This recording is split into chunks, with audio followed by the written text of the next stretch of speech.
All right, so this is the Pocket Factory that I made, which allows you to talk to your cloud-based models or your local models that don't need the internet to work.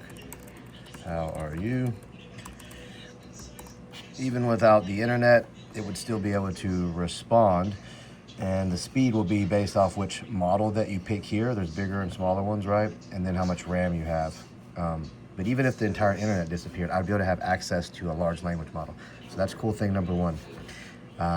There's a recording feature. If I want to like record notes, boom, or let's do like meeting. All right.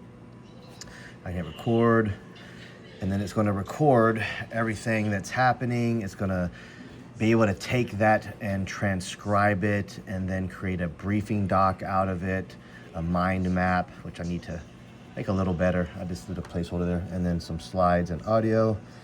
So hit stop and process. The transcription will start transcribing. I use the most advanced model, so there's a faster model than this, but it introduces like errors. If you're doing a meeting, like you want it to be accurate. So I always do the longer one because I wouldn't sit down and do this unless it was serious. And after the meeting, I don't care how long it takes. It's already starting to generate the views. And then the next thing that I'll go after I show you this is going to be the emergent boards. All right, so I did the transcription. It would create a briefing doc out of it, mind map, and so on. So it's also got these discussion boards where the models are discussing things. And then I can come in here too and discuss things. There's a newsroom. The news basically will cover everything that's going on. Hello, Emergent Intelligence team. Today we're delving into a pivotal discussion in our workspace, automating knowledge retention and recall. This isn't just tech mumbo jumbo. It's all about making our codex sharper and more reliable.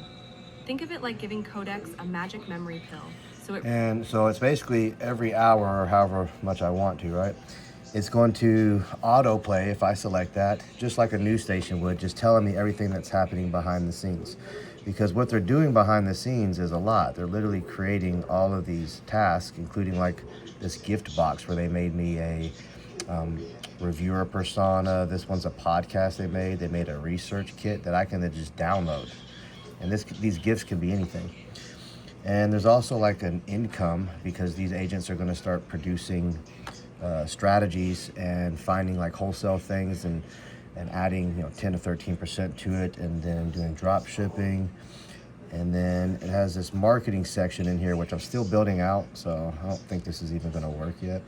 But you can have all your assets, schedule when you want posts to go out to, create the content like a Facebook post, a blog post, whatever, right?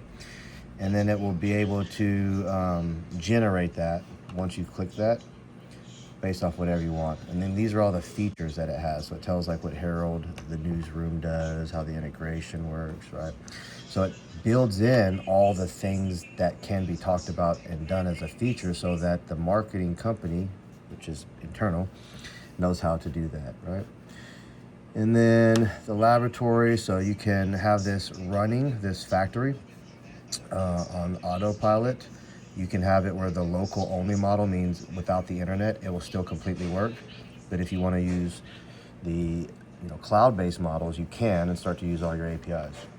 But this is basically just like a factory where you can kind of see like how many discussions are happening, how many broadcasts, how many errors, what they're being discussed about. You can configure how fast and quickly it happens.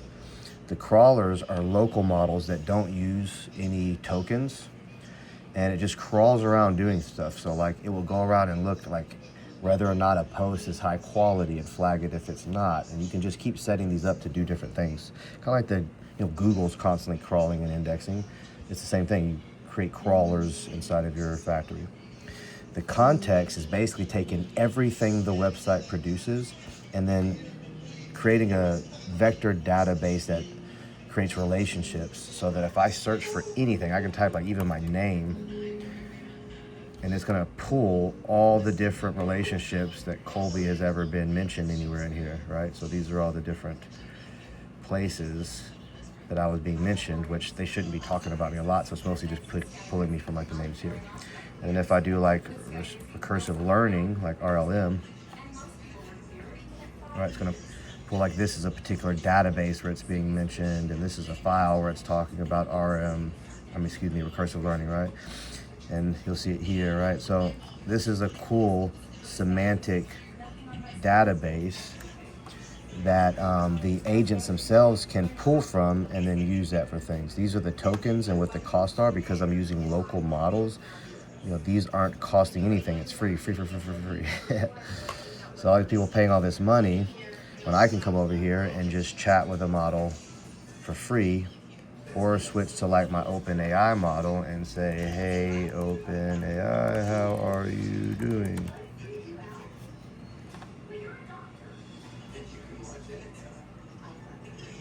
All right, and that's going to be with OpenAI. And I can go to all the different ones that I want, the different models, switch to Anthropic if I want to, right? Go to Grok, or again, go private. So all that's cool, right? Now this factory though, this doesn't look like a really cool visual of where the agents are. So I got an idea. This is it. I was like, well, why don't I just gamify this? At least that part. Boom. 360-degree pocket factory where I can hire agents. Boom. And then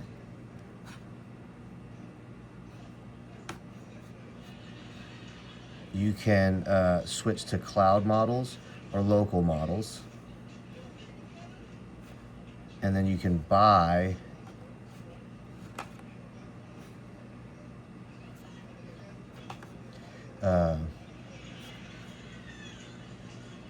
sorry, I'm still playing with this. I just finished it. All right, so I'm going to add the chat in here now, where I'm going to be able to communicate directly with these individual agents. I'm going to create additional rooms so that we can have like a laboratory and different departments, a marketing department, and then we'll have the agents move around and walk around. And then you can come in there like Sims and interact with them and see what they're producing. It's going to be cool.